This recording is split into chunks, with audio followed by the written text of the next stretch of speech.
Okay, the Hangout is live, ladies and gentlemen, just to let you know. Let's put our countdown thingy what's up. And welcome the early birds, I suppose. Hello, everybody. Hopefully we find you well. I might even do a Periscope. Oh, no. A behind the scenes. Considering that we actually did the, we had to take last week off due to technical issues and scheduling nonsense, and it ended up being that how many people actually made a notice that we were missing? Four people noticed that we were missing. No, there were a bunch on my site that noticed too. Really? Truly? Well, I just hate to interrupt, but I need Alyssa for a second. Hang on, I'm going to mute me. I've now got more people on the Periscope than we have on the actual... Hello, Hearts. Hello. Nobody can see. What you're looking at now, by the way, this is the little 5-minute countdown that we run. And hello, Carol. Hello, Travi. How are you? So yeah, if you are wanting to put your pictures up on the countdown, the 5-minute countdown, some great pictures. I mean, that's Michael Eventhal's picture from NYCC. There's Nicole's from Nerd HQ on this year. Do let us know. You can send them in to pics@anenglishmaninsandiego.com, and we would love to see your pictures roll around on the Hangout. Alyssa's getting herself sorted. Mark's getting himself sorted. Yeah. Yes. Yeah. With 3 minutes to go, this is where I'm now going to do it. I'm going to leave the room. Hello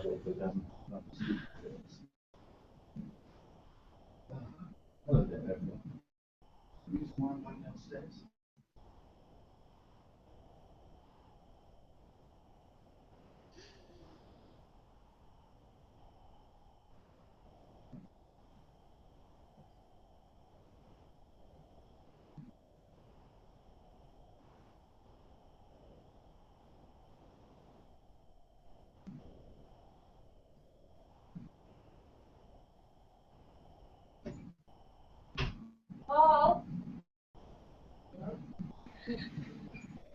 Okay, I'm back.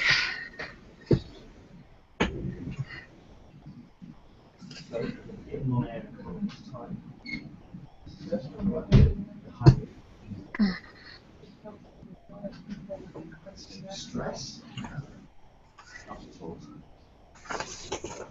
Okay.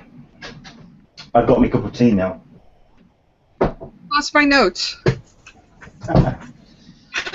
What did I do with my notes? It was right there. Hello, I'm back in the room. I'm talking to Periscope now. I hope you don't mind.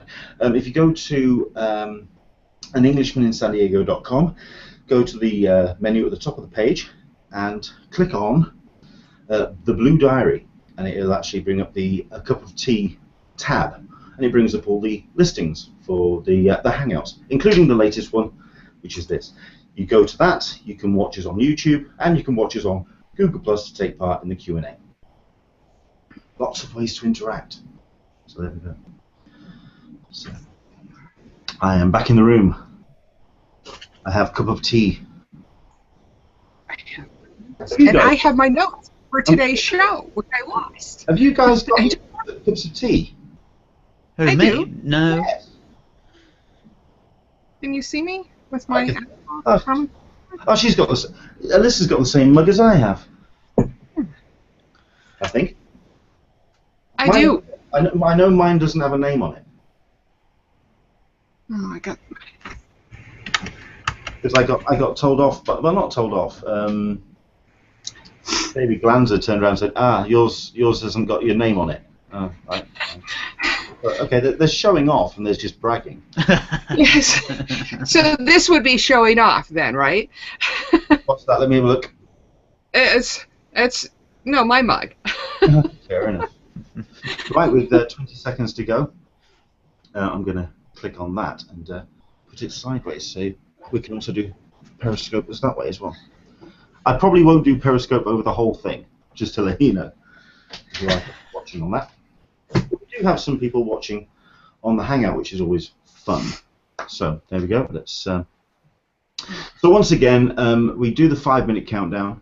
If you want to participate in that, we would love to see your pictures. If you want to send them in to pics@anenglishmaninsandiego.com, we would absolutely love to see them. Okay, let me turn that off. And look, I'm in the room, so welcome along. Right, this is where someone's going to have to help me out, Alyssa, with day. I wanted to do a day countdown to Comic-Con, because that's actually a notification on my phone of how many days we've got to go. So you might have to help me out with that. Right now? Yeah, you can do. 262 days, 6 hours, 57 minutes, 9 seconds. I'll do that as we do part of the intro, which starts now. Welcome to A Cup of Tea with an Englishman in San Diego.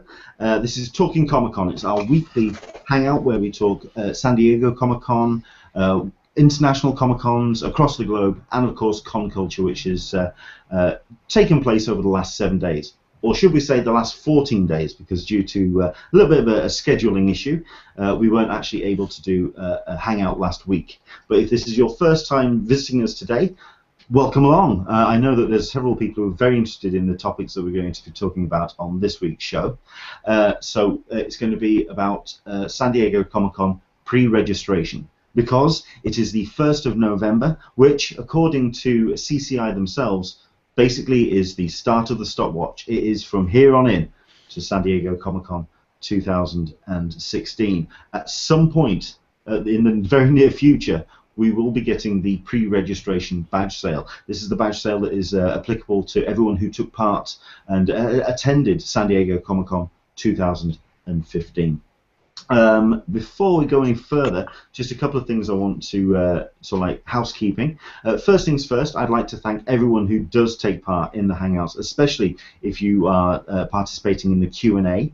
If there's any questions that you want to do, if there's any kind of anything that you want to put into the conversation, if there's anything that you want to contribute, or if there's anything you want clearing up as we talk, do jump in. You can either use the Q&A on the Google Plus event, or you can use Twitter.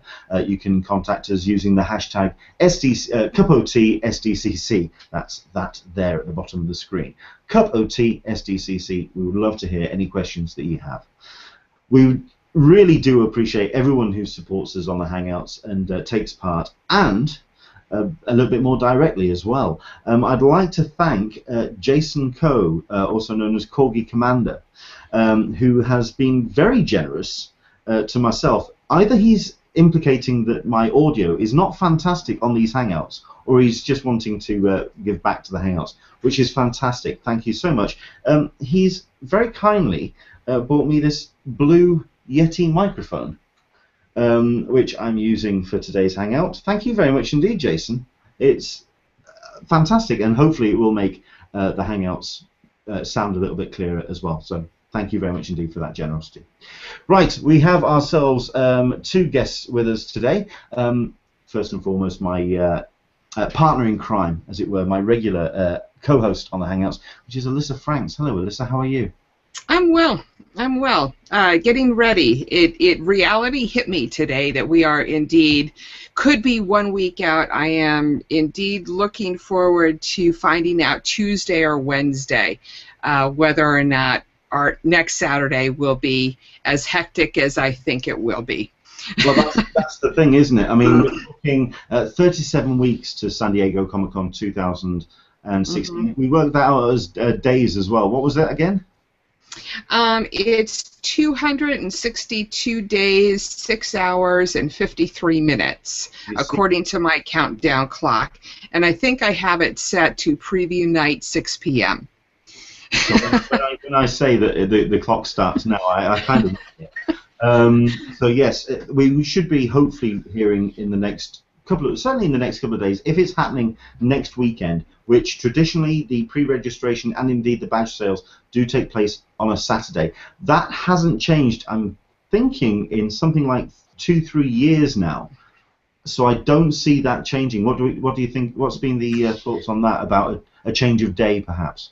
I don't think so, to be honest with you. It seems like most people are happy with Saturday. The only people who aren't are the people who work in the service industry, which is unfortunate. But we're used to dealing with having to reschedule stuff around other activities. So I'm thinking it's going to be on a Saturday. My only guess is when to call it that it's not happening on the 7th. And my thinking is that we call it Thursday at noon or Thursday at 1 o'clock Eastern Standard Time, which would be 10 o'clock Pacific Time. I think they won't give us any less notice than 2 days. So I think if it gets into Thursday, I think we're safe. Okay. For the weekend. We can make weekend plans. That makes sense. So everybody, if anybody asks you to do something Saturday, say, I'll let you know Thursday afternoon. I have just been informed that, in actual fact, I've made a slight issue with the setting up of this Hangout. In actual fact, I've gone to, I can't believe I've done this, gone to the Hangout which is supposed to take place next week, to the event shell, and actually activated that as the event, which means people are wondering where the Hangout is. So what I'm going to do is tweet out the actual event and the actual YouTube page as well. So I do apologise. We've got a couple of viewers already who have managed to find us. Yes, apologies for that. Mark's looking at me as if to say, well, this is just typical. So what I'm going to do is I am going to sort those out. Between you and me, Leonard, I was wondering while you're doing that, and I get the tweets from you for the correct link, I was wondering what was happening, but after last week when things just kind of took a nosedive in terms of technology and I kind of got a little, like, unnerved, I was just going to barrel through it and assume that you had done everything correctly. Cue Mark. Let's put it this way, on the audio version of this, I will be re-editing. So I will be removing the deliberate mistake. But let me just tweet that out so Alyssa and Mark can find that. If you can, spot this tweet as well, if you can share so everyone can take part. Apologies for that. In which case, we'll kill a little bit of time by speaking to our next guest. We've got Mark Searby who's joining us. Hello, Mark. Hello, hello.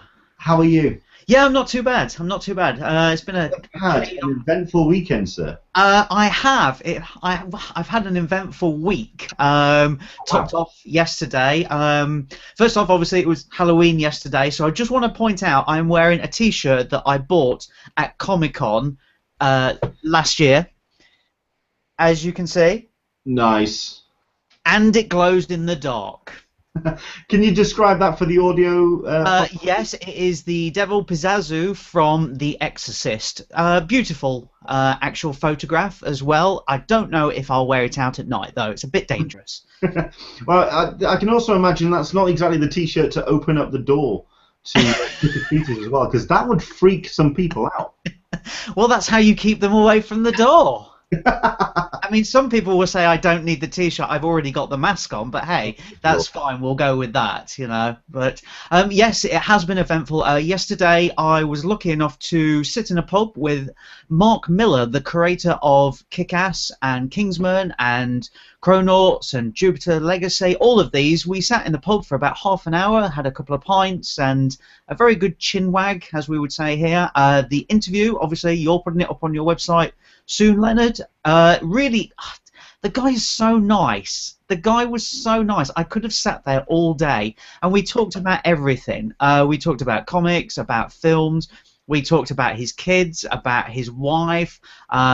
What else? We talked about the Scotland and how coming down to London is completely different, and how he waves at everybody and people don't wave back at him. It was just this whole really strange interview, but was so funny. And he'd got some really good things to say as well, because obviously you'd given me some questions, Leonard. He'd got some great answers. He even answered, because I asked him about the Fantastic Four movie and, you know, why it didn't take. He'd even got some answers for that as well. Okay.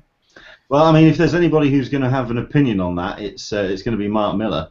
Yes, absolutely. So, fantastic. Well, yeah, do pay close attention. Watch this space on an Englishman.in We'll get that interview up and running as soon as we possibly can. Thank you very much indeed for that, Mark. Right, so let's crack on with the main topic of the show, which is pre-registration San Diego Comic-Con 2015. So, if I can just bring up my notes as well, because there's plenty of stuff to talk about. What we are going to do is certainly a kind of step-by-step through the pre-registration process. If you haven't done pre-registration before, if 2015 was your first San Diego Comic-Con and this will be the first time you've done pre-registration with this fashion, hopefully we'll answer out any questions that you might have. So, Alyssa, what kind of things usually get asked when it comes to pre-registration in terms of the forum? Is there anything that usually kind of shows up in terms of issues and concerns about the pre-registration process? What is a group, and how do I become one of a group? In essence, that's the big thing that we get a lot of, because most people are familiar with pre-reg, having bought their tickets, their badges already once, so they know that they've got a clue as to the process. They just want to better their odds and figure out how it all works. Sure. Okay. So I can go into the whole group thing, but perhaps we should do a bit of the ground laying first. Absolutely. Okay, well, let me just see if I can get a screen cap up as well. Let's. I'm still trying to work on tweets myself and getting the link out, the new link out. So. Well, okay, well, let's go to this then. This is the first page you get to. Don't forget, you do have to be eligible to participate in SDC pre-registration, which means you must be a Comic-Con 4-day or a 1-day attendee, which means you had to attend in 2015. You also must have a registered member ID account, which is done so with your badge ID or on the member ID account page, I believe. This is something that was introduced this year, in that several people either hadn't received their emails, or there was something that they wanted to introduce, that you could actually get that registered pre-registration code actually on your member ID page. Do check in with your member ID on a regular basis just to see what news CCI are posting on there. Go to comic-con.org and click on member ID, and that will bring your member ID page up. So once again, let's just bring the screen share up. When you first get yourself and your email through, it will provide a link to the Epic pre-registration landing page. You may notice when we talk about pre-registration and indeed any of the badge sales, we do mention Epic. Epic are the company that has been contracted by CCI to administer all the badge sales, which means when you're complaining and bitching or moaning about some things that may not have happened or communication that doesn't seem to work, at the end of the day, it's Epic who are administrating all the badge sales for CCI. CCI work very closely with Epic to make sure it all works, but at the end of the day, they are the people involved. I would like to add, if I may, with regards to difficulties with badges. Say you you've lost your badge. This is in June, and you can't figure out how to do the printout, or there's a technical problem with your badge. You will get much faster results if you contact Epic, not Comic-Con. Comic-Con will take you weeks to get a response from them at that point, but Epic will usually get back to you in a couple, 3 days. They even have a phone number where they answer it, and I can't lay my hands on it, but we can do a search on the forum, and we can certainly get that to people. That would be good as well. It's probably said, the one thing I have noticed is actually Epic are very good at communicating with people as the badge sale is happening. They're very responsive, certainly on on the yellow bar, and also via Comic-Con on their Twitter as well. The social media aspect of CCI has ramped up over the last 2-3 years, and during the badge sale, they're very, very efficient at trying to keep people as informed as possible, if not on an individual case-by-case basis, but they do try and let people know exactly how things are progressing. So, when you click on your pre-registration link at the time allocated, the way that the landing page works, let me just bring that up now, you are given, let's just bring that up, there we go, you're given 2 hours prior to the actual opening of the badge sale to enter your registration code and enter the waiting room. You can vie for up to 3 people, including yourself, but you do require your last name and the member ID of all the eligible people involved in the badge sale. Let's see. So, the emails are sent out in batches with differing background HTML links to monitor the input into the waiting room. I think that was one of the things that actually caused an issue last year. Is that right, Alyssa, if I remember correctly? I don't recall that. Maybe it was the year before. I know there was 1 or 2 people that had some issues in 2015. I know 2014 was one where it definitely kind of didn't help, because there was all sorts of issues with Google Analytics and the way that Google was sort of like monitoring the numbers as well. But they kind of solved a little bit of that issue in 2015 by doing this whole business with the batches. So you enter this waiting room. Like I say, you've got 2 hours, so there's no preference to when you actually enter your registration code, whether you enter it 2 hours before or 2 minutes before. That is absolutely irrelevant to how you are then sorted in the procedure. So if I actually go to the next one, you are then entered into the registration waiting room, which is where you will see all sorts of instructions about what will happen at this point onwards, and you will see the delightful spinning blue circle of death. That sucker right there. You will dream about that blue circle for years to come. Not in a good way either, not in a sort of, oh... I seem to remember there were several people that actually said they were going to cosplay as the blue circle, and I couldn't quite work out how they were going to do it, but yeah, it is something that will kind of haunt you. So, once you're in the waiting room, after your 2-hour window to enter from your registration code, once you're in the waiting room, this is where the hashtag #BeTheCheerio pretty much came about, because what happens now is the analogy that came in 2013, which CCI put up, which is basically, if you can imagine, a big bowl of milk. And we are all, as applicants, in a box of Cheerios, which are poured into the bowl of milk, which is the waiting room. At which point, the procedure is a spoon will come in and randomly pull those Cheerios out for however are held in the spoon. It's a completely random procedure. Same drill as before. It doesn't matter where you entered the waiting room, where you entered the registration area. It's completely randomized from this point. I know that there were some people who were trying to kind of get some conspiracy theory, Alyssa, if you remember, certainly 2013, 2000, and last year as well, saying that the West Coast were getting selected before East Coast, and yeah. Yeah. In addition, I know I participated in this.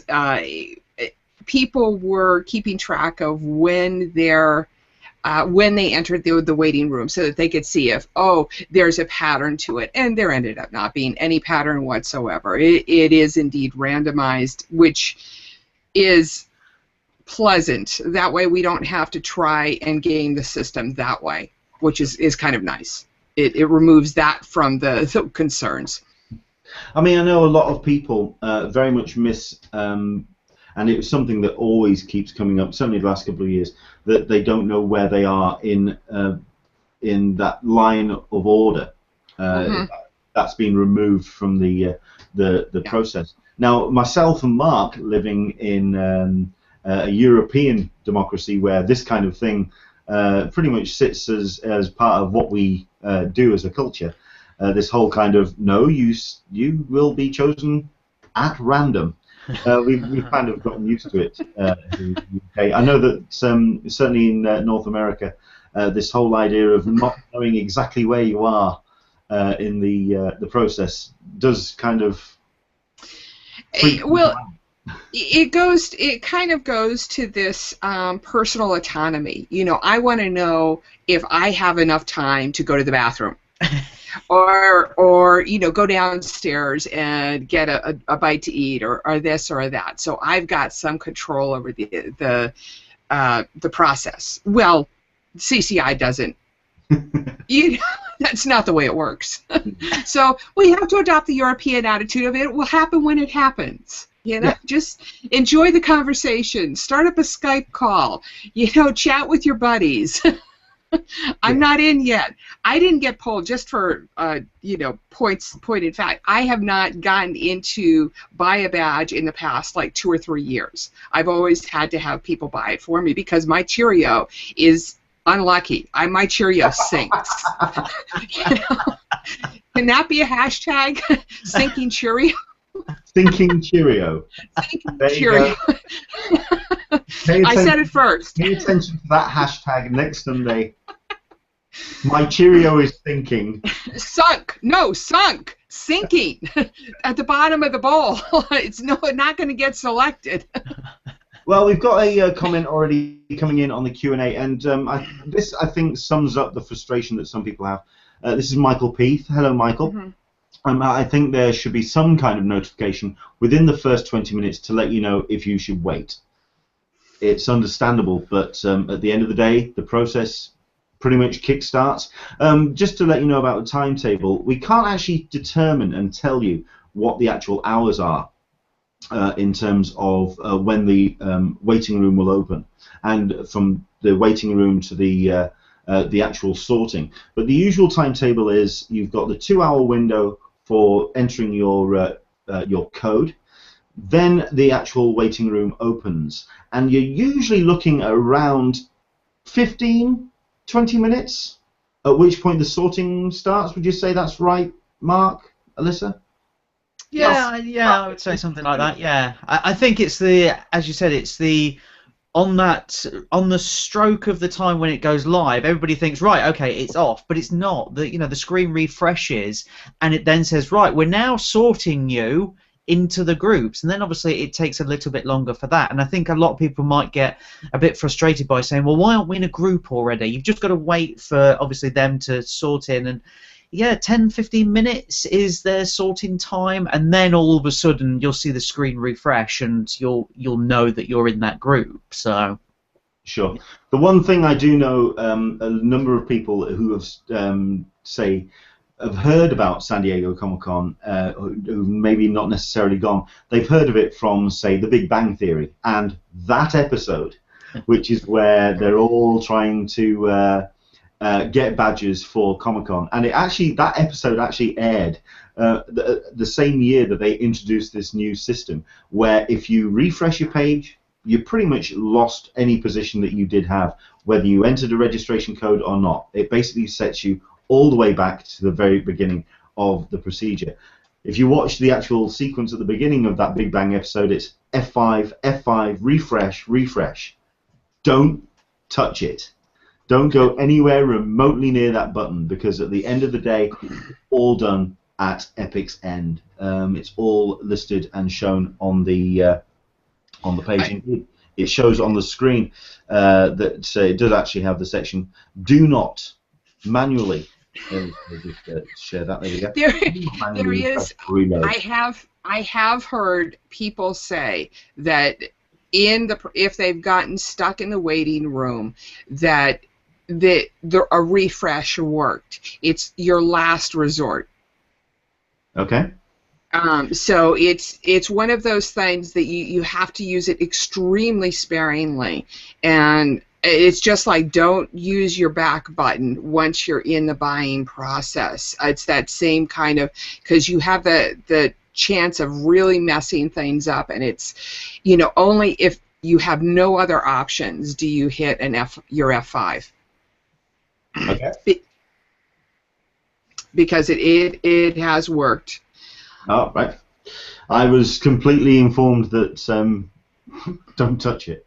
No, you don't want to touch it. It's only if your system is seized up and you're obviously not getting any place. It's that you can advance forward to use the F5. I've heard about like 3 or 4 incidences when it's actually worked. Okay. So it's one of those things. If all else is sunk, throw a Hail Mary.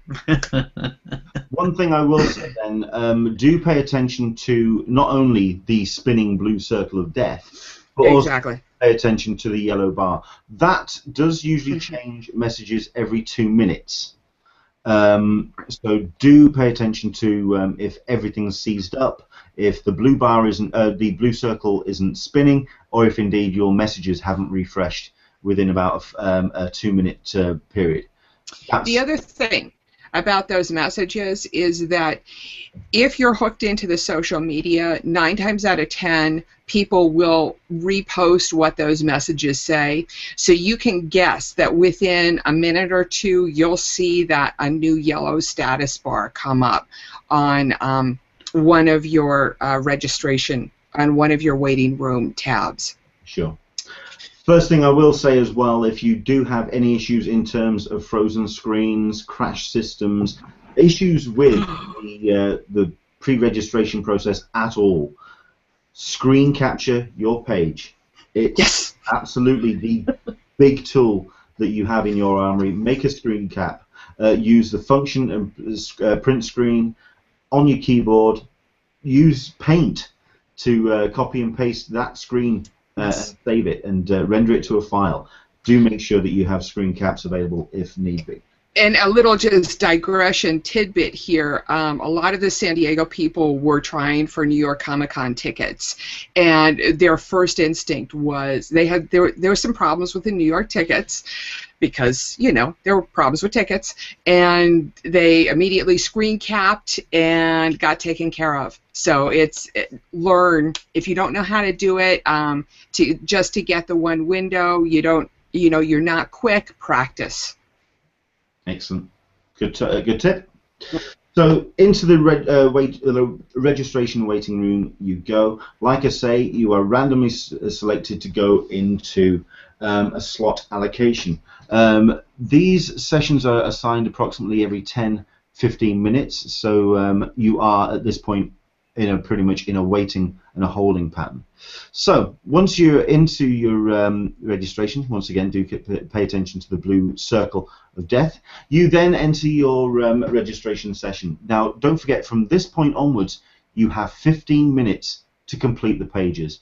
And the one thing that we absolutely will recommend, take a breath, relax, slow down. 15 minutes is plenty of time.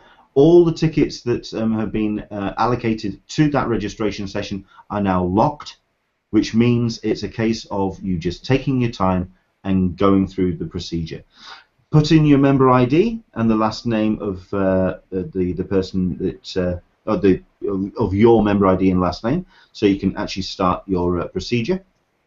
And then you select the amount of people that you're wanting to buy for. Like I say, it's for 3 people, including yourself. I don't think that changed last year. Is that right, Alyssa? That's correct. It is still 3 people.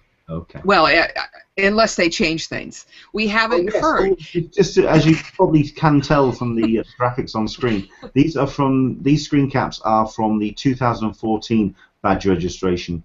2013 for 2014 badge registration. Mm-hmm. That procedure did not change for last year, and we see no reason why they should be changing it for next. But keep your eyes on social media and indeed on the forum for detailed instructions if there are any alterations for 2014. Okay. Now, something that happened last year was having details to hand, and do you very quickly want to talk about badge teaming and how that works, Alyssa, in terms of those 3 people that you're buying for? Sure. In a 3-person group, the first, and in the screen just before this, you notice that there was a member ID and the last person, the last name of that person. That has to be somebody who that person is going to be populated in the first field. So you need to make sure that that person has not had a badge bought for them before, prior to this point. So, for example, if Leonard buys a badge for me, I can't, in his session, which happened 10 minutes ago, I cannot use my last name and member ID in the previous screen that's up currently. So you need to say, okay, well, I use my son's last name and member ID. And that's the first person whose badge will be bought for. At that point, I go through and say, okay, my buddy Chris and my other buddy Chris, I need to buy badges for them. And I will go through and buy their badges. They will, assuming that we are all in agreement, that Chris and Chris will have also bought badges, will also be attempting to buy badges for me. So that's effectively how that 3-person group works. It's an agreement among the 3 of us that whomever gets in first will purchase each other's badge. Yeah, it's always a good idea as well to have you and your teammates prepared ahead of time in, say, like a Word document with their last name and member ID, and also have a social media conversation up and running as well. So there's a constant line of communication between the teams, either on Twitter, on Google+, or on Facebook Messenger. At least this way, everyone is on the same page, and that when one member of the team gets into the waiting room, into the badge pre-registration and the registration session, the other 2 members then know that when they were not going to be able to use their member ID to start a session because they are being bought for. Something that took place last year, which I couldn't quite understand, so hopefully, Alyssa, you can explain it to me. The use of autofill in a badge registration. Did you take part in this, or do you know anything about this? No, it seems sort of pointless, to be frank with you. Primarily, the autofill that I've seen used has been on for the hotel sales, and that's purely to name, address, phone number, credit card number, those kinds of things. The standard autofill tools that are available through most of the Chrome and Firefox. Yeah. So I don't think that's necessary. I have heard reports that some people have said that they've had problems with copy and pasting of member IDs and last names, primarily because I think they catch the extra character, or they catch an extra space at the end. So a lot of people I know are recommending actually just taking the time and typing it in slowly. Yeah. 2 fingers. Type, type, type. No speed typing. It makes sense. Well, you don't want to make a mistake, and especially with some names, you don't want to get that extra space or that extra character can really mess things up and force you to get flustered. And I'm a person that gets easily flustered. So yeah, it's something that I heard about last year, and I didn't quite understand the necessity for it. I understand that before this new system took place and was introduced, it was a case of you have to get your form filled out as soon as you possibly can. Nowadays, that isn't the case, which kind of leads on to our next slide, which is the actual purchasing of the badge. Now, like I say, when you start your registration session, all the badges which are available are listed in the yellow bar at the top of the fields in terms of these here. If they are not available, and they do actually tell you whether they're going to be available here at the on the second line. Basically, it will let you know if those are available, and they will also grey out the option to buy. Say, for example, the Friday or the Saturday are usually the ones to go first, followed by Thursday and then Sunday. So, first thing you do is you will notice that the member ID that has actually started the session is already indicated in the top line and locked, at which point you would then select the badges required for that first person, at which point you're then buying for the other two members, say for example of your badge team or of your family or whoever else you're buying for. You enter their member ID and then their last name. Selecting validate to make sure that those details are correct. They will tell you first and foremost if, say for example, someone has actually already entered a session already, or indeed they've had their badges bought for them, or any other issues in terms of it's an incorrect member ID, incorrect spelling of a last name. It will check the database and make sure that that is all intact there. You then go through and select the badges as required for that next person, and indeed the third. Anything else that I've missed there, guys? No, I think it's pretty straightforward. Just pay attention to the spelling and that you get things correct. It should, if I recall correctly, I believe it will say if it's not accurate, or if that person already has had a badge bought for them. Yeah, I had one issue. Was it 2 years ago, the first time they introduced this, at which point I was a member of a badge team for the UK attendees, at which point I was badge teaming for a couple of stragglers that had either just joined the group, or basically I decided, tell you what, I'll look after this bunch of new people that had joined the group, at which point one of them got himself into a session and just, right, forget the badge team, I'm going to just go ahead and enter my details. At which point I then spent a good couple of minutes, 4 or 5 minutes, trying to put in his details, and it obviously refused to let me add them because he had just kind of gone his own way and started off a registration session. It can get rather frustrating, and that is why a good communication between your badge team and the other people that you're buying for is always a good idea. Okay, let's go to our next slide then, which is that's just another example, just to show as well that when you are selecting your badges which you're buying, it does actually tell you how much you're currently spending in terms of your total purchase to that particular point. Always handy to know, considering that people always note that the badges do get more and more expensive. You have no idea how much they are just yet, so keep your eyes on that as well. You then click on proceed to check out once you've got all the badges that you're wanting to buy for yourself and your friends. Here's an example then of a member ID that doesn't match the record. Say for example someone spelt a last name wrong or a member ID incorrectly, showing that you do have to get in there and change that before you can validate and continue to purchase the badges. Okay. Next box that comes up, any badges that are not selected will be returned to inventory and will not be made available to you again. You certainly want to proceed to check out. This is just to make sure that all the badges that you're wanting to buy have been selected in the tick boxes above.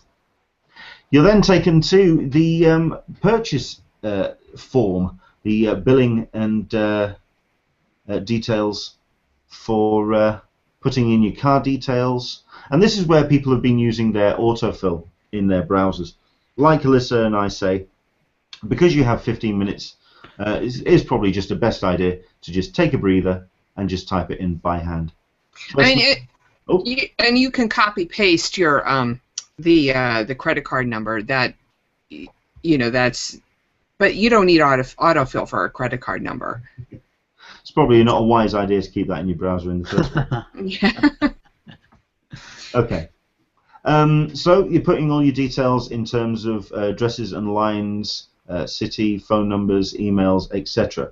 Now, the one thing I will say about this is that people have, you often see on social media, oh my God, I think I've panicked, I think I've put something in wrong.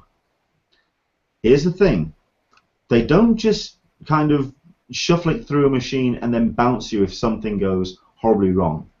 If they do notice that there's a problem with a credit card, a number's wrong, an address is slightly off, they will actually check. They will email you and say, this hasn't gone through. Do you what's the correct details? They do actually interact with you, and that is where your the window after all the badge sale has happened really does. It's epic, making sure that all the details are correct. So don't panic. At this point, it's always a good idea, obviously, to get the details in and get the process nice and clean.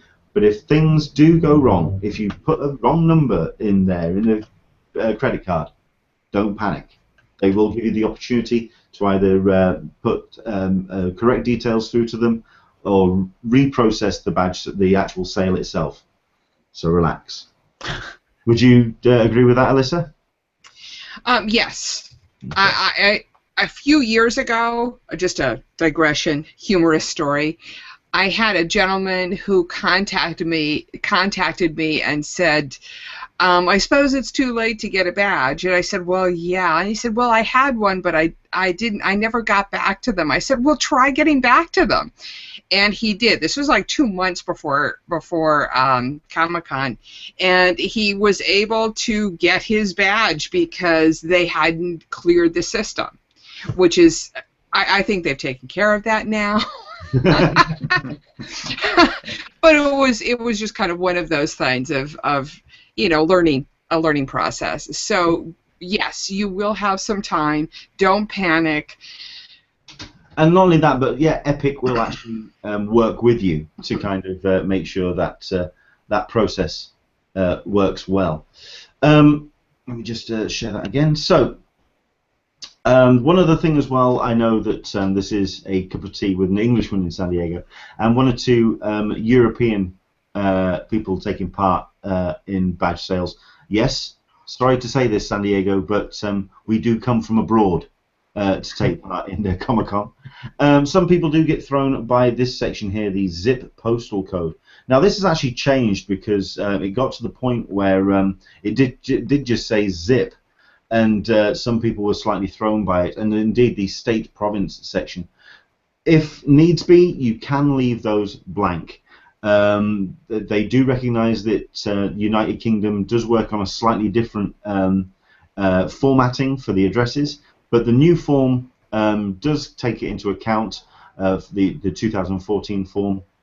Hopefully we'll see that that's going to be in place for this year's pre-registration. But just to let you know, if there are any concerns, if you're not too sure about what to put and the format to put into that particular field, just leave it blank and they'll work it out from there. Okay, at which point... Sorry, Leonard, can I just jump in here? Just on that one just back there, there was also the buyer's phone number. Now, obviously, you were saying about people coming from abroad. If you are coming from abroad, make sure you put the international dialing code in there.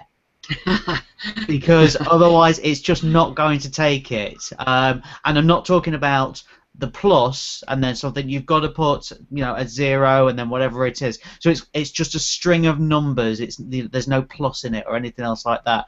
So do make sure that you get the international dialing code. Okay, good tip. Which from the UK, by the way, is 044. 00. 00044. Sorry. Shush you. Okay. Right.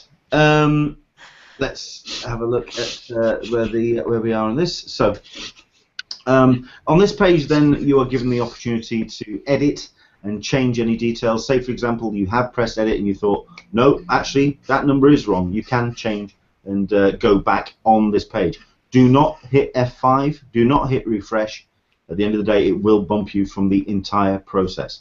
So just use the buttons as provided on the screen. So using the edit button, you can change any details if you do spot, for example, that there's a wrong number in your card detail there.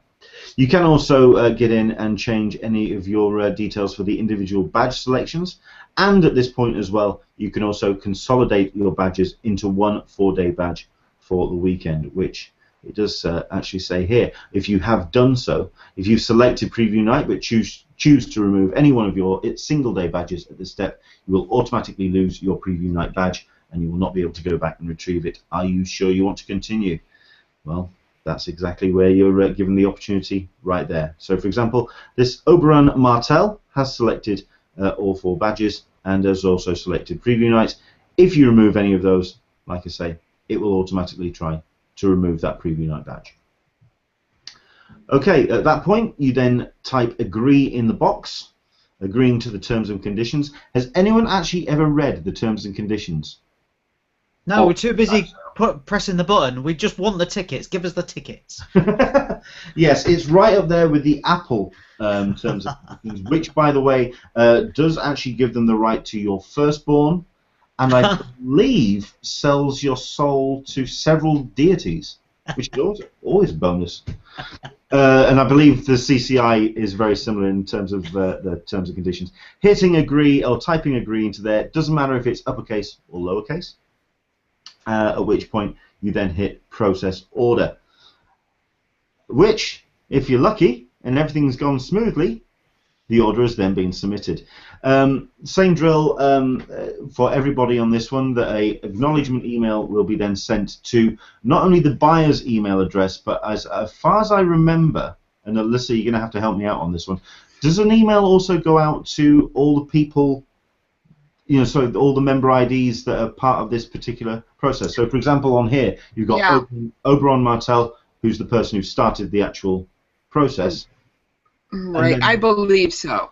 Yeah. I'm not absolutely positive, but I believe so. And I'm not sure, but I think also one of the other indicators is whether or not your card has been charged. So a lot of people will be looking at their credit card pending area too, in addition to, because sometimes, if I recall correctly, there can be a lag. If you're towards the end of the process for the buying, I think things get overwhelmed a bit, quite frankly. One other area to talk about briefly is browsers and what happens if you have 2 registration codes. Ah. Okay. Yes. So browser, in years past, we've been given a browser check. I was looking by CCI. I've been looking for that information and I have not found it. The only thing I do find is make sure Java and cookies are enabled. So you want to spend some time this week and update your browsers. Make sure that you're running the latest and current versions. Update Java. Update, make sure your cookies are turned on. All of that. There's and I'll post a link in a moment. There's some good how-tos in the Tlkin blog. In the categories on the right-hand side, it says registration updates, and they've got all of this listed in their previous 2014 registration notifications, tech updates. The second thing is, what happens if you have 2 codes? Say, for example, my example, my son is not coming to Con next year. He got an opportunity. He'll actually be in Europe with his grandfather for Germany and Italy during the month of July, which will encompass Comic-Con. So he had a choice of Germany or San Diego. So I have, as a consequence, I have 2 registration codes. How do I manage that? What I've done in the past is use 1 code in Firefox and 1 code in Chrome. And I've got them side by each on my monitor. both up so I can see them. You don't want to have 2 tabs in Firefox or 2 tabs in Chrome. That'll throw an error and will get you booted out. Yeah. So you can also use, if you have a family of 4 and they've all ditched you and said, "Dad, take care of this for me," which I've heard, you know, because one person is always the instigator to go to con and the organizer. So you've got IE, Safari, Chrome, and Firefox. Or you can use 2 computers. So you've got a laptop and a desktop.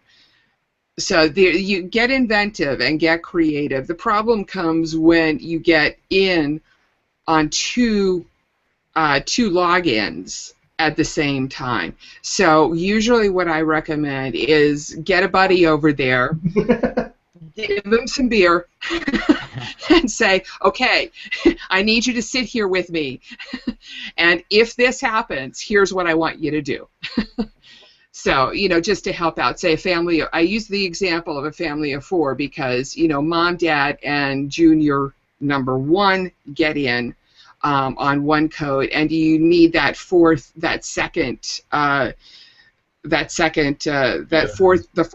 person to get in. Yeah. So you need that second code to be as equally lucky. Otherwise, then you get the one kid who's like, "But Mom, how come she gets to go and I don't get to go?"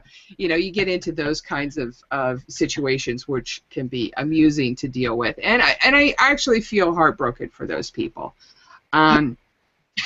So that's briefly the how to deal with multiple codes and checks. At some point, we should also talk about larger groups and refunds. Okay. Well, larger groups, I can understand them, and indeed, for example, I can use the UK attendees as large groups setup. In that, what we actually have is a Word document in Facebook, which actually lists everybody that is wanting to take part in the badge sale, and at which point we are then separated down into 3-man teams. Now, admittedly, on the Facebook Messenger, there is usually a group message for everybody to take part in, but for the vast majority of time, it is each team looks after themselves because they don't want to get confused in terms of sort of like other people from teams going, "Well, why can't I then?" Okay, if you've gotten in, then you've got 2 codes spare, at which point it all starts getting a little bit problematic. And I do know that, Alyssa, that with a forum, that proves kind of doubly so because you've got the amount of people that's involved there. How do large teams work with the forum? We don't break into 3-person groups, which adds an entirely different order of magnitude of complication to the situation. The group limits are usually in the neighborhood of 45 to 60 people. Yeah, and it can be brutal trying to get through. In addition, one of the things that we're talking about is how to communicate. Once you get towards the end of the group buying process, and you've addressed most of the people, if not all of the people, on your Google Doc, which is what we use. And most of those people have a badge, and you still have people getting in. How do you spread that over into other groups? So I give this as an example so that you understand what the group leaders are dealing with. Currently, we've just started our 8th group, and that 8th group will be just for Gen Reg. They're all new people, so they're an unknown factor. But the people who've been together for 3 or 4 years and 3 or 4 badge buying process seasons know the process. And in our Google Doc, it's very simple. We have it's very easy for people to say, we're buying a badge, we've bought a badge, this person is taken care of. So you look through the list and you pick the next person. Now, I'm always going to pick my friends, and in the majority of groups, that is still, you're still able to do that. There are 1 or 2 groups which assign people, and they have a very good track record, so we don't see any need to mess with it. Their members are happy. They always get badges. But it is very complicated, and I will say that the day of, once the sale hits, no talking. Yeah.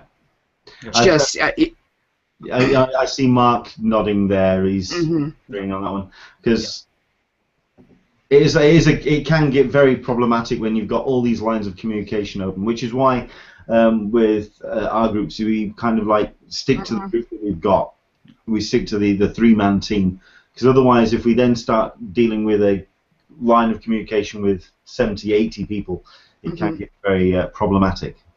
Oh, incredibly so. There's one group that I was a member of where people were constantly talking, I need a badge, I need a badge, I need a badge. And you could never figure out how many more badges we needed, who needed what, because people kept piling on.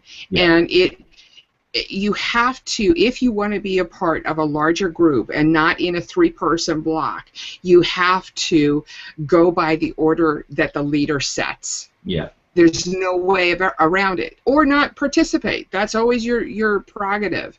But I will say that if we had somebody like you did who only went in and bought for themselves, in that example you gave a few minutes ago, that person would not be back in our badge group. No. And I believe that's pretty much what happened with mine as well. So yeah, exactly. I mean, you've got a shot, which kind of translates, kind of segues well into knowing the people in your group. And the groups that have been together for years are the groups that I don't worry about, because I know that the newer members will be a brother or a sister or a daughter, and I know that they're good for the badge, that they will pay the person who bought the badge. However, I am concerned about some of the newer groups because they haven't been around a while, and I'm worried somebody's going to game the system. I just took a look at, and I don't know if you've seen this, the new refund policy, not refund policy, but the information required to request a refund. No, I haven't seen this. This is news. Go on. Yes. I just looked at it this morning, and you need a phone number. You need their email address. This is all from the person who you're buying for. Their phone number, their email address, their first and, of course, last name. And I believe you also need their pre-registration code. Okay. Which adds a whole nother level of complexity to the situation. So it's going to make requesting a refund by the person who does the buying harder, and which is I'm a little concerned about, frankly. Okay. Something I'm going to have to look into, and I'll put a post up tomorrow about that. I'll post a link here for people to take a look at it. It's going to be in the Q&A section. Okay. But it's on the Comic-Con website. The Comic-Con refund request form is what you're looking for. You just got to drill down into it. Fair enough. So. Right. Well, to close up the process that we've described, once you've actually done your purchase, your card will be processed within 24 to 48 hours with an email sent out to all the purchased badge holders in the process within 72 hours. Like I say, if there's any issues with credit card numbers, expiry dates perhaps you've gotten wrong, they will contact you and ask you to resubmit your details. So, same, like I said earlier, don't panic. Epic will try their best to help you out. Any issues you do have, again, make sure that screen cap is your best friend. Make sure that you have screen caps of any issues that you have with your badge buying process. At which point, I suppose the question is, what's next? Will the barcodes will they be emailed to you? Will badges get mailed to you prior to the event? Because as many of you know, we have had an update in the CCI website this week, stating that what CCI would like you to do is make sure that your mailing address details are up to date on your member ID.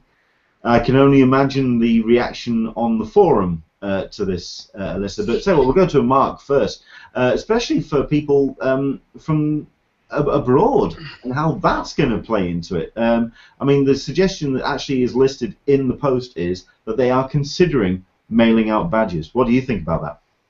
I mean, it seems a little bit silly to me, I've got to say, especially with, I mean, it's, as you said, you know, it's fine if you live in the US, you know, the postal system there is direct, but if you're abroad, you can be waiting 2 to 3 weeks for something to come through.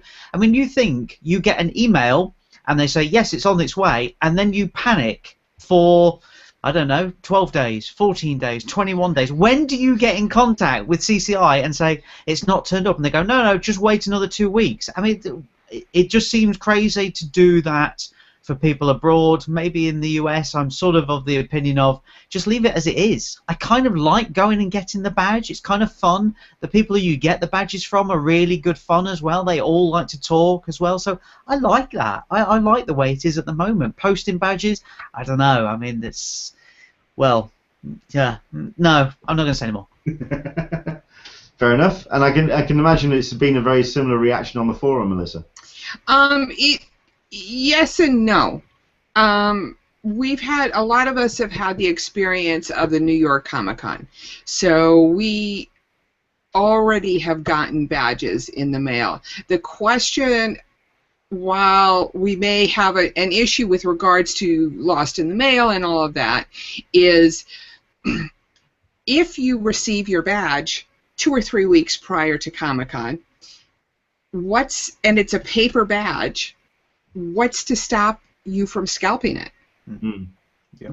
It's the scalping thing, which leads me to think that the only way they're going to do this is if they hand out plastic badges, which have the RFID chip in it. But still, you have the case of maybe you've got a plastic badge, but the person that's buying it from the scalper thinks it's good and it's not. So there'd be a lot of disappointed people. So it will be interesting to see how they deal with the scalping issue. Whatever they do with regards to the mailing has to go through the scalping matrix before it can be viable. I fully believe that they are in their first stages of looking at this. There's also several people who have been in contact with me on social media. I mean, there's certainly someone that I'm just trying to bring up her notifications. She just rattled off a whole host of things that could go wrong. And when someone just puts their mind to it and comes up with about 10 to 12 issues within literally minutes of the announcement going out, then you know that it can be gained or it can be faulted. And at the end of the day, some people have turned around and said, well, like Mark says, the queuing up is an issue that is, well, it's not an issue, it's something that people actually enjoy doing. So a question that was put out was, well, you're going to be lining up for your bags and your souvenir guides anyway. So what exactly is the problem? Yes, it was mitigated text. It was Ashley on Twitter that got in contact. I mean, let me just quickly rattle through a couple of the issues they came out with. Straight off the top of her head, people forgetting badges, badges getting lost in the mail.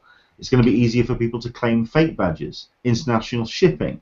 This was literally within minutes. I mean, she just mailing out 150,000 badges in a timely fashion.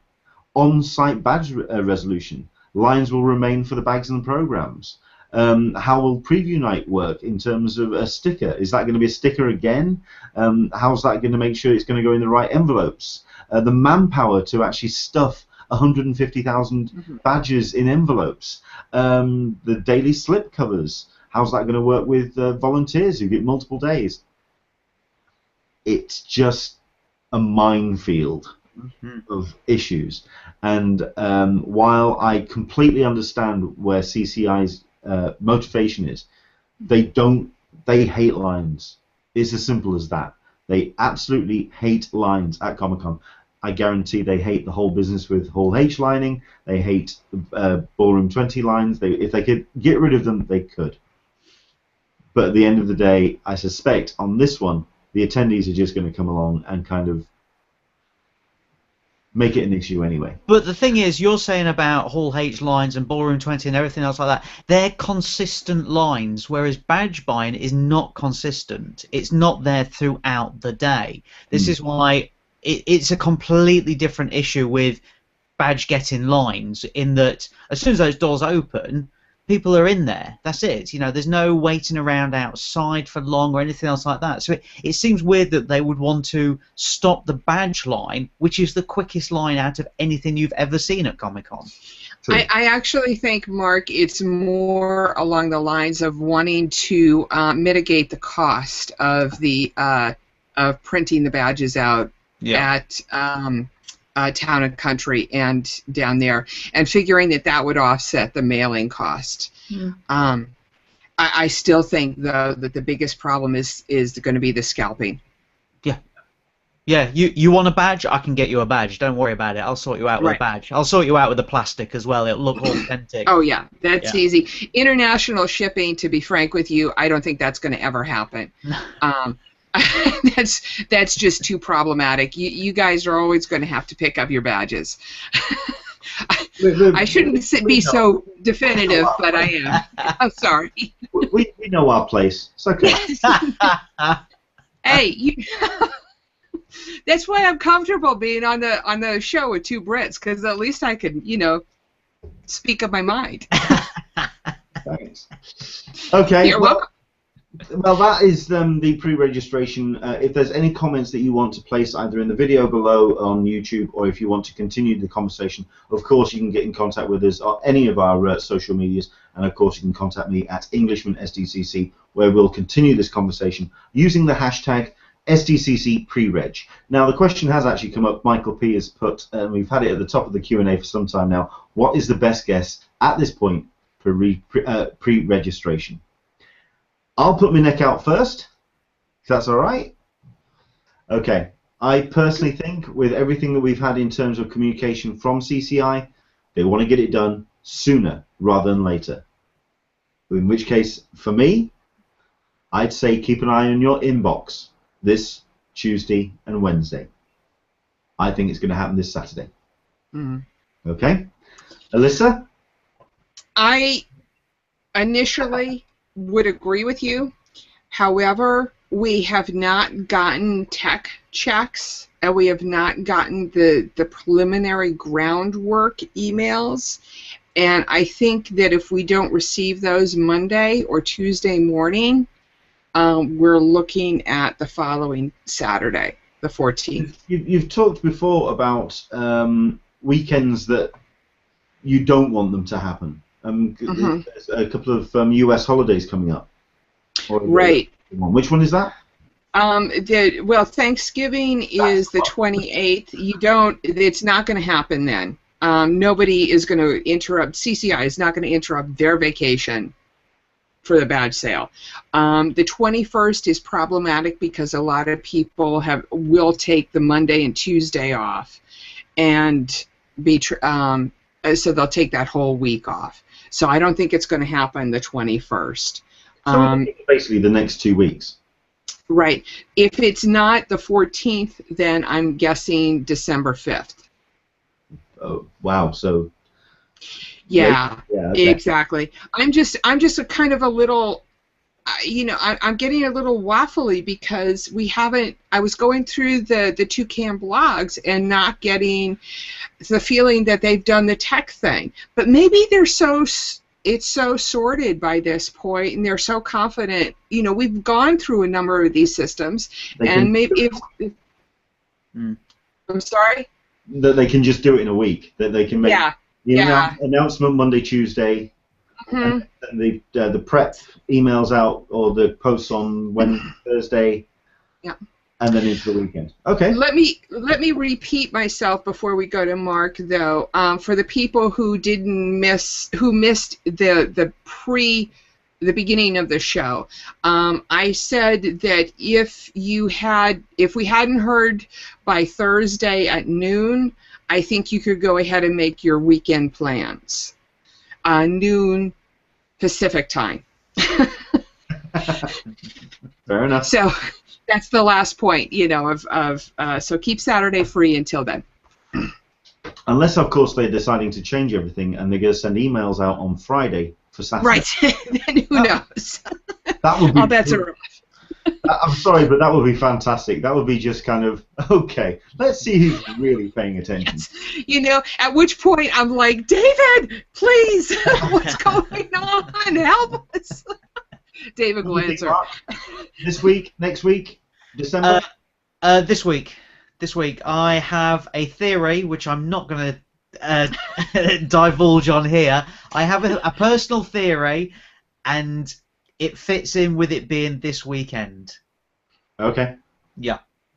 Right, so we'll see. We'll find out by next Sunday's show exactly what that's going to be. So, pre-registration, it's on the way. Next week's show, then, is going to be, hopefully we're going to try and get some special guests involved, as I'm going to be doing a kind of preview episode as we lead up to the 14th and 15th here in the UK for Thought Bubble in Leeds. This is possibly the largest creator-owned titles and artists event that takes place in the UK, where your MCMs are very much for your pop culture and your TV and your films, and your showmasters are more for your signatures and for your, quite frankly, your accoutrements, your posters and your pop Funkos and things like that. Here in the UK, when it comes to actual comic and artists cons, you have Lakes, you have London Super Comic Con, which takes place next March, and you have Thought Bubble, which takes place at the Royal Armouries in Leeds. It's one of my highlights of my convention calendar, and I'm going to be hopefully getting some guests involved to talk about Thought Bubble next week, because it is an event that takes place over the course of a week, involving the Leeds International Film Festival, culminating in the 2-day convention at the Royal Armouries. So hopefully next week we'll have a bit of a show about Thought Bubble. So next week we're going to talk about Thought Bubble? Really? If badge sale has happened the day before? As well as... No, not the day before. It would be the day after. It would be the aftermath. If it happens. Right, if it happens. If it doesn't happen, we'll talk about it. Okay. Thought Bubble. Right, so that's certainly going to be taking place. And also, in 2 weeks' time, I'm actually going to be doing a live report from Thought Bubble as well. Looking forward to it. Some great international talent that's going to be showing up. In 2014, as I believe he's showing up this year as well, Scott Snyder showed up. He also attended with English artist Jock, and also there was also Jeff Lemire who showed up as well. This was around the time of the release of the second issue of Witches, which we've talked about on the Hangouts before, which I'm a big fan of, published on by Image Comics. And for Thought Bubble 2014, they actually came up with a Thought Bubble variant for Witches issue 2, which I managed to get a couple of copies of, and managed to get them signed, which means what you're looking at here on screen at the moment is Scott Snyder's signature, Jeff Lemire's signature, and I believe there is Jock. So I managed to get the trifecta signed. Next Sunday, I'm giving this comic away. Now, I believe when it's slabbed, and I think someone's actually done a signature series for this particular book, it's a 200 quid book. At the moment, on eBay at the moment, I believe it's selling anywhere between £45 and £50. And that's that's just for those. But you can't get that yellow labeled. You've already had the I signatures, and there's no witness. You can't do that. It's I a know. qualified slab. That gives you an idea of how much the book is. Well, I'm giving you examples here. Shush. okay. Shush. But that's also just for the two speakers. That's just for those two, not including Jock as well. So basically, the writer of the book, the interior artist of the book, and the artist of this variant. I'm giving this comic away next Sunday. Okay? So, and you have to be watching the Hangout as well. So if you're watching now, you want to tell your friends or not. I don't know what you want to do. If you sort of like keep it to yourself. But either way, I'm giving this comic away, which is why it's in the bag and I'm not touching it. It's 15 as well. So there we go. That's Witches issue 2, fully signed. We're giving you that away as a prize next week. Right. Is there anything else that we want to quickly talk about before we wrap things up? Mark, Alyssa? Just when I forget to do my little thingy at the bottom, can you just like remind me? Because I remember. We thought you. I just remember. Yeah, well, I forgot. So just remind me. I will. No. Okay. Here's hoping for badge sale next week so we can get this done with. Get it out of the way. Absolutely. Yeah. Oh, we're done. Yep. Mark?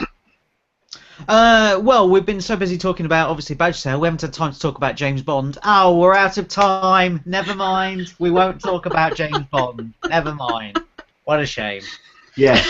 Yes. We won't talk about James Bond. The writing's on the wall for it, if you ask me. I see what you did there. It's a Bond film. Yeah. Yeah. Mm. Yeah. It's a solid 3. I haven't even seen the Martin yet, so I'm just hopeless. I will say that the one TV show that I've been really following has been Limitless. I think that's the one winner out of the season so far that a lot of people seem to be still talking into. The Big Losers, Minority Report, Scream Queens, Quantico. Really? I think. I think the numbers for Limitless have been very impressive. Mm-hmm. I look forward to it every week. I don't even binge watch it. I don't let it pile up. Yeah. So all of this becomes completely and utterly irrelevant the moment Jessica Jones drops. Exactly. Yes. Yeah. Totally. You guys are really gonna love it. That first episode is just. Let me put it to you this way: you probably don't want to watch it with any preteens in the room. Nice. Yeah, definitely adult. I'm down with that. Yeah. Hey. Cool. Right. Very quickly then, where can people find you online, Alyssa? Where can people find you? I'm on the forum. That's really the best place. Twitter is sporadic for me. Alyssa, PM me on the forum. That's at friendsofcc.com/forum. So that's a very niche way to contact you. Mark, what's the very niche way to people to contact you? I'm on Twitter, Mark_Searby. You can see me on there every Thursday night here in the UK, and obviously in the US you're a few hours behind, so during the day I'm on the Anglian radio stations. That's 5 stations talking about the films to watch for the weekend. That is at the cinema, on DVD and on TV. Okay. And the niche way you can get hold of me is on Google+. If you go to google.com/+ and Englishman is no. You just give them your Twitter feed. Stop with the Google Plus stuff. You can find me on Twitter as well, Englishman SDCC. Anything that you want to talk about, which we've talked about in this hangout, cup of tea SDCC. I'll get in contact with you, and we'll also talk about it on the next episode, which is on the 8th of November. 10 o'clock Pacific, 1 p.m. Eastern, and of course 6 p.m. GMT. We would love to have you join us as we have a little bit of a thought bubble pre-conversation, and also we may be sifting through the rubble of San Diego Comic-Con pre-registration. Yes. Thank you very much indeed for joining us today, and we'll see you soon. Bye-bye. Bye. Bye, everyone.